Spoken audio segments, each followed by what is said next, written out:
आप देख रहे हैं खबर तो समझिए। वक्त हो चला है खबर को समझने का। तो सबसे पहले बात झारखंड की करते हैं कि क्या झारखंड में कुछ बड़ा होने वाला है, क्या झारखंड में सियासी संकट आने वाला। और यह सवाल इसलिए क्योंकि जिस लाभ के पद को लेकर राज्यपाल ने निर्वाचन आयोग से राय मांगी थी, वो राय बंद लिफाफे में आ चुकी और जिस पर उम्मीद है कि शुक्रवार को राज्यपाल कोई फैसला भी ले सकते हैं।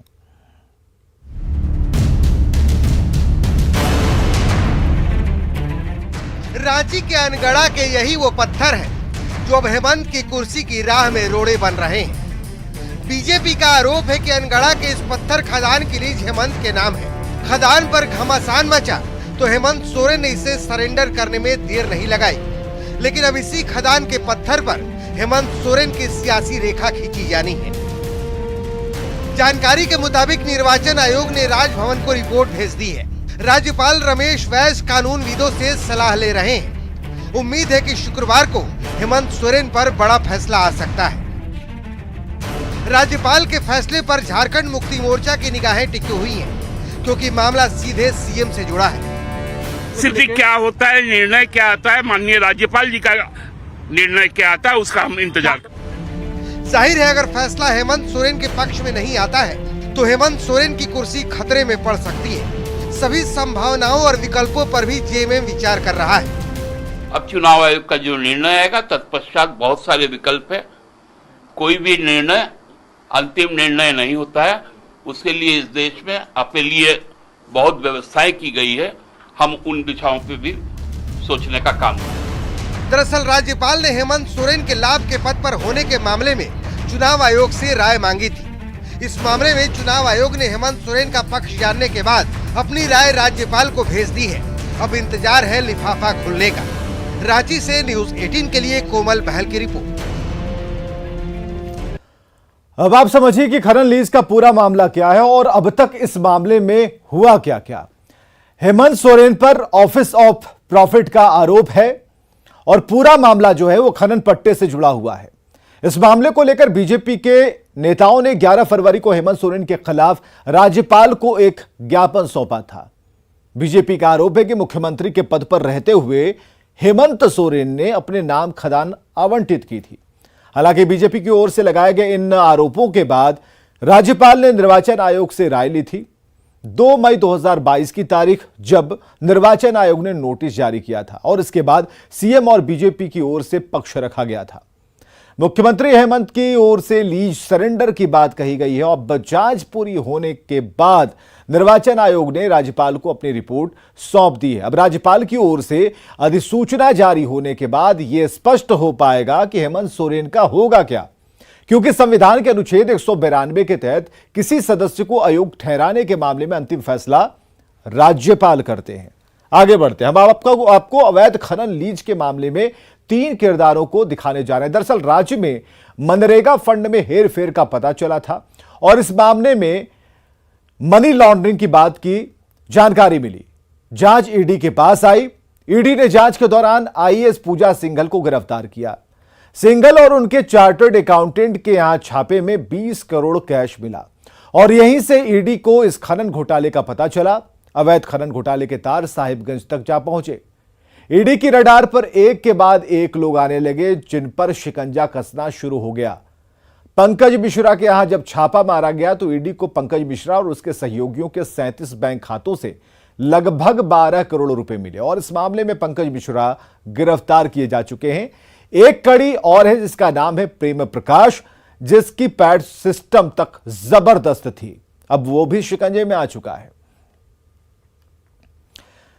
चलिए, झारखंड की दलगत स्थिति को आप समझिए कि इनके पास नंबर कितने हैं यह समझना जरूरी है, क्योंकि विधानसभा का जो गणित है और उस गणित के मुताबिक झारखंड विधानसभा में 81 विधायक हैं, 81, और जो बहुमत का आंकड़ा है वो है 41, यानी सरकार बनाने के लिए 41 विधायकों का समर्थन जरूरी है। अभी झारखंड मुक्ति मोर्चा के 30, कांग्रेस के 18 और आरजेडी के 1 विधायक, यानी कुल मिलाकर 49 विधायकों के समर्थन से यह सरकार चल रही है। भाकपा माले ने अपने 1 विधायक का समर्थन बाहर से दे रखा है। इधर कागज पर एनसीपी के इकलौते विधायक का भी बाहर से समर्थन प्राप्त है। दूसरी तरफ देखें तो बीजेपी के पास कुल 26 विधायक हैं। उनकी सहयोगी पार्टी आजसू के 2 विधायक, अगर निर्दलीय सरयू राय एनसीपी विधायक कमलेश सिंह का साथ मिल जाता है तो यह संख्या 30 पर सिमट जाएगी। ऐसे में बीजेपी उसी सूरत में सरकार बना पाएगी अगर दूसरे दल के 12 विधायक उनके पास आ जाएं। अब आपको समझाते हैं कि अगर हेमंत सोरेन के पक्ष में फैसला नहीं आता है तो हेमंत सोरेन के पास विकल्प क्या क्या होंगे। हेमंत सोरेन को मुख्यमंत्री की कुर्सी छोड़नी पड़ सकती है। हालांकि कांग्रेस और जेएमएम से एक बार फिर विधायक के नेता चुने जाने के बाद दोबारा से सीएम पद की शपथ ले सकते हैं और ऐसे में 6 महीने का वक्त होगा जब दोबारा से चुनाव जीतकर विधायक बनना होगा। अगर वो चुनाव नहीं जीतते हैं तो मुख्यमंत्री का पद उन्हें छोड़ना होगा। हेमंत सोरेन मुख्यमंत्री पद छोड़ते हैं तो परिवार से इतर किसी और पर यकीन करना उनके लिए मुश्किल होगा और ऐसे में अपने परिवार के किसी सदस्य को सत्ता के सिंहासन पर बिठाने का दांव चल सकते हैं।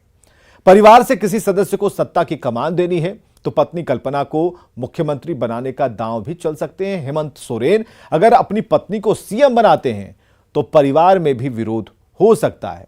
ऐसे में हेमंत सोरेन अपने किसी वफादार को मुख्यमंत्री बनाने का दांव चल सकते हैं। इस तरह वो पर्दे के पीछे सरकार चलाने का फॉर्मूला निकाल सकते हैं। ये ऑप्शंस उनके पास हैं। अब बात लैंड फॉर जॉब स्कैम की करते हैं। सीबीआई ने लगातार दूसरे दिन पटना में दबिश दी और सीबीआई ने छापेमारी के बाद आरजेडी कोषाध्यक्ष सुनील सिंह के सभी बैंक लॉकर को फ्रीज कर दिया।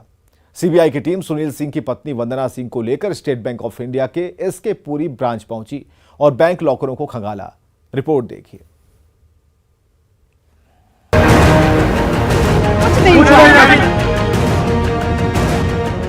बुधवार को आरजेडी एमएलसी सुनील सिंह के पटना आवास पर सीबीआई ने 14 घंटे तक दबिश दी थी। गुरुवार को भी सीबीआई की यह दबिश जारी रही। नौकरी के बदले जमीन के केस में अब सीबीआई सुनील सिंह के बैंक लॉकर को खंगाल रही है। इसी कड़ी में सीबीआई की team RJD MLC Sunil Singh की पत्नी वंदना सिंह को लेकर पटना के एसके पुरी स्थित एसबीआई के पर्सनल बैंकिंग ब्रांच पहुंची थी, जहां वंदना सिंह के नाम से लॉकर है। मेरी पत्नी है वो यहाँ निकल रही है और मैं इनसे बात करने की कोशिश करता हूँ। रुको ना भाई, सुनील सिंह की पत्नी जो है वो निकल रही है। मैडम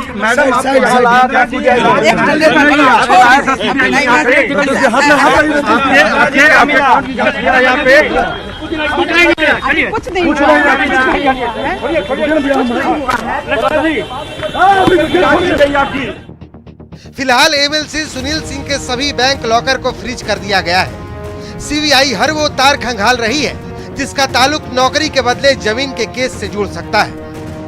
इसमें भी सुनील कुमार सिंह या वंदना सिंह के नाम से किसी का भी लॉकर है उसको सभी को फ्रीज कर दिया गया है। बुधवार को सीबीआई ने 25 से ज्यादा ठिकानों पर रेड मारी थी, लेकिन इस रेड में सीबीआई के हाथ क्या कुछ लगा इस पर अभी खामोशी है। दिल्ली कार्यालय बात करें सर, आप यहाँ आए हैं, अनुसंधान कर रहे हैं, कितने लोग बताएंगे? कौन बताएंगे? दिल्ली कार्यालय बात करिए। दरअसल बुधवार को फ्लोर टेस्ट से पहले ही सीबीआई ने लालू यादव के कर्मियों पर शिकंजा कसा था, जिसमें आरजेडी के सांसद अशफाक करीम, विधान पार्षद सुनील सिंह, आरजेडी से राज्यसभा सांसद फैयाज अहमद, एमएलसी सुबोध राय के घर छापेमारी हुई थी। आरजेडी नेताओं के ठिकानों पर सीबीआई के रेड पर सीएम नीतीश कुमार ने क्या कहा उसे भी सुनिए। रेड लगातार चल रही है कल से, कल लगातार 10 को चुना गया और सब देखते न रहिए आप। अब देखना होगा कि लैंड फॉर जॉब के इस खेल में और कितने खुलासे सामने आते हैं। पटना से न्यूज 18 के लिए रवि एस नारायण और अमित कुमार की रिपोर्ट। खबर तो समझिए कि क्या होता है बैंक या फिर लॉकर का फ्रीज होना। अब समझिए कि बैंक अकाउंट या फिर लॉकर अगर एक बार फ्रीज हो जाए तो खाता धारक उससे कोई लेन देन नहीं कर सकता। लॉकर फ्रीज होने के बाद उसमें सभी तरह के लेन देन रुक जाते हैं। बैंक खाता कई वजहों से फ्रीज हो सकता है, कभी किसी विधायी कार्य की वजह से, कभी इनकम टैक्स डिपार्टमेंट, तो कभी अदालती आदेश के बाद भी बैंक खाते फ्रीज होते हैं। आयकर विभाग के निर्देश पर भी किसी व्यक्ति का खाता फ्रीज किया जाता है और इसी तरह से सेबी के आदेश का पालन होता है। वित्तीय धोखाधड़ी या फिर कुछ किस्म के मामलों में अदालतें भी बैंक को आरोपी का बैंक अकाउंट फ्रीज करने का आदेश देती हैं। अगर खाते को वैध कारणों के लिए लंबे समय तक फ्रीज किया गया है तो इसे फिर से खुलवाना एक लंबा काम है। बढ़ते हैं आगे।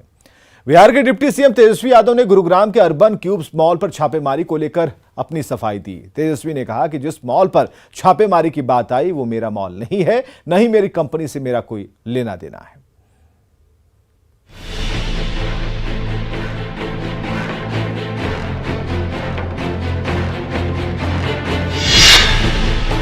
बिहार से लेकर गुरुग्राम तक हुई सीबीआई की छापेमारी के बाद सफाई और जवाब का दौर जारी है।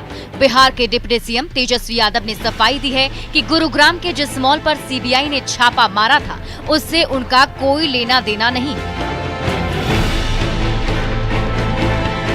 जो 100% अगर शेयर होल्डर की बात आती तो उसमें तो हम है ही नहीं। जब कंपनी बनी तब ना अब, और ये मेरा कोई डॉक्यूमेंट तो है नहीं, तो ये तो बड़ी अजीब बात है।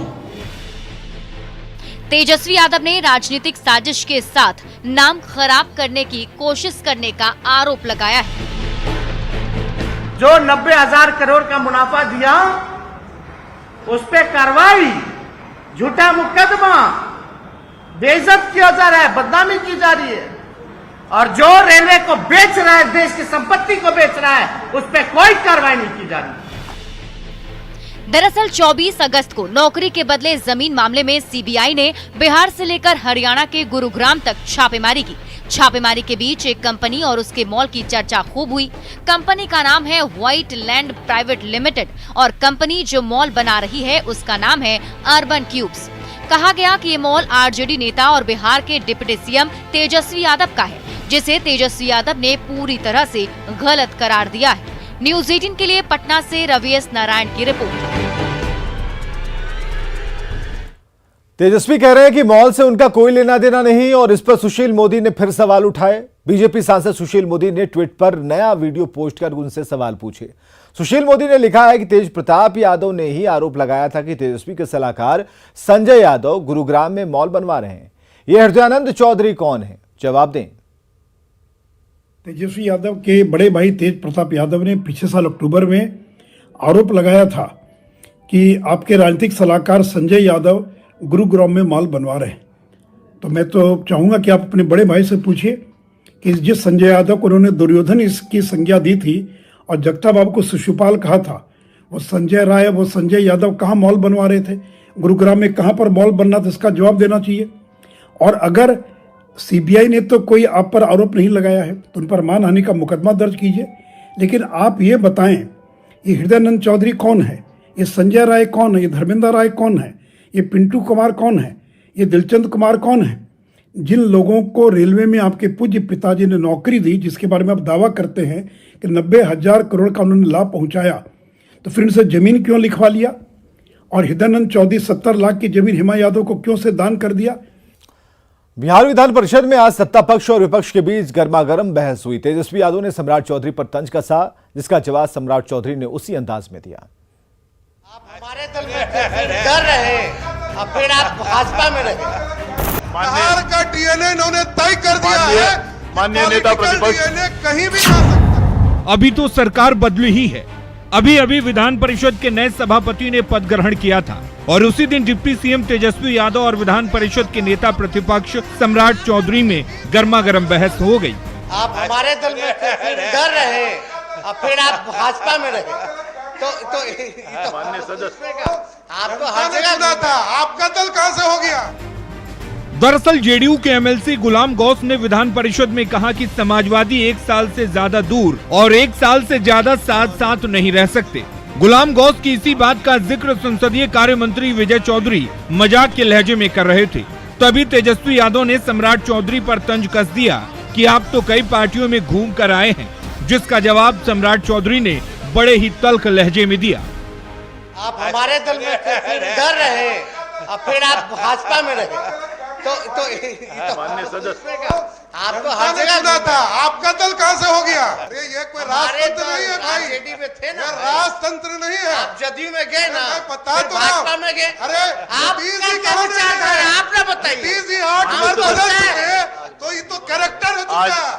बिहार का डीएनए इन्होंने तय कर दिया है। माननीय नेता प्रतिपक्ष, डीएनए कहीं भी जा सकता है। बीजेपी ने विधानसभा में विजय सिन्हा को नेता प्रतिपक्ष और विधान परिषद में सम्राट चौधरी को नेता प्रतिपक्ष बनाया है। दोनों ही काफी मुखर माने जाते हैं।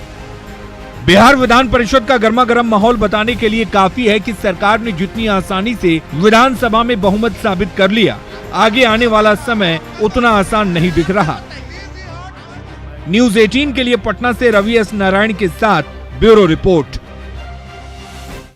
अगली रिपोर्ट है कैमूर से, जहां 3 एएसआई शराब के साथ गिरफ्तार किए गए हैं। पकड़े गए सभी एएसआई उत्पाद विभाग में हैं और इनके पास से 35 लीटर शराब बरामद की गई है।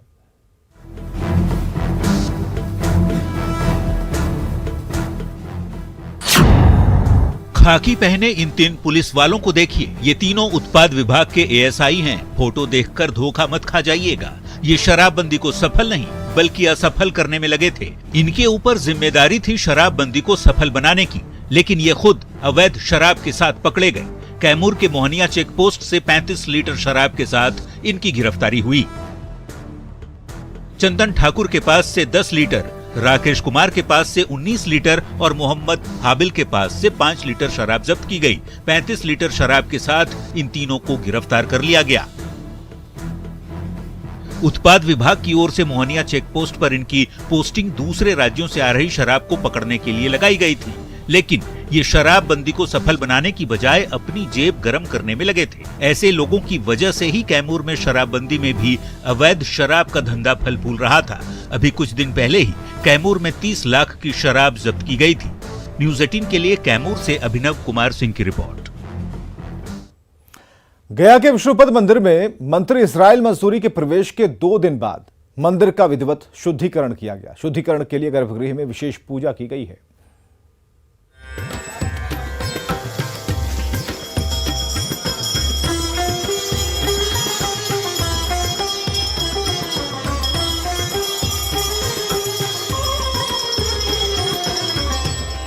ये तस्वीरें हैं गया के विष्णुपद मंदिर की, जहां पूरे विधि विधान से मंदिर का शुद्धिकरण किया जा रहा है। भगवान की विशेष पूजा हो रही है, क्षमा भी मांगी जा रही है। दरअसल विष्णुपद मंदिर बीते 2 दिनों से चर्चा में है। वजह है मंदिर में गैर हिंदू मंत्री इजराइल अंसारी का प्रवेश। विष्णुपद मंदिर में गैर हिंदुओं का प्रवेश वर्जित है। बावजूद इसके सोमवार को जब सीएम नीतीश कुमार पितृपक्ष मेले की तैयारी का जायजा लेने विष्णुपद मंदिर पहुंचे, तो सूचना और प्रौद्योगिकी मंत्री मोहम्मद इजराइल मंसूरी भी उनके साथ गर्भगृह तक पहुंच गए। मंदिर प्रबंधन का मानना है कि इससे मंदिर अशुद्ध हो गया, लिहाजा मंदिर का शुद्धिकरण किया गया। मंदिर का भगवान विष्णु के यहाँ जो हमारे एक मुस्लिम समाज के जो मंत्री जी आ गए थे, इसके कारण जो है लोगों में एक भावना थी कि मंदिर अशुद्धि हो गई है। तो इस भावना को देखते हुए भगवान विष्णु को दुग्धाभिषेक, महापूजा, षोडशोपचार पूजा वैदिक रीति से संपन्न कराया गया। और खबरें लगातार जारी हैं, बने रहिए हमारे साथ।